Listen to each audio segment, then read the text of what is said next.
আমার জীবন থেকে 2টা বছর নষ্ট করে দিছে। আমি কখনো আপনার জন্য শান্তিতে ক্লাস করতে পারিনি, ক্লাস থেকে বের করে নিয়ে আসছো। একটা ছেলেকে 2টা বছর অপেক্ষা করানোর পরে তার হাতে বিয়ের কার্ডটা ধরে দিচ্ছে, এটা ইম্পর্টেন্ট কথা। তাকায় আছেন কেন বলেন না? 2টা বছর ছটফট করছেন না কথাটা বলার জন্য? এর থেকে অনেক বেশি ছটফট আমি করছি কথাটা শোনার জন্য। আজকে একটু বলেন প্লিজ, আমি শুনে এখান থেকে চলে যাবো, আমি কোনো সিন ক্রিয়েট করবো না। আমার দিকে তাকান।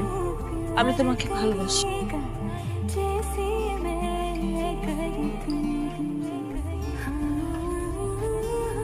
ইম্পর্টেন্ট কথা শুনলা, বুঝলা, এখন চলে যেতেছো। কি কথা বলো না কেন? কারণ আমি কিছু বলতে আসিনি, শুনতে আসছিলাম। শুনে ফেলছে। আমি কি করব? বিয়ে করবেন, সংসার করবেন।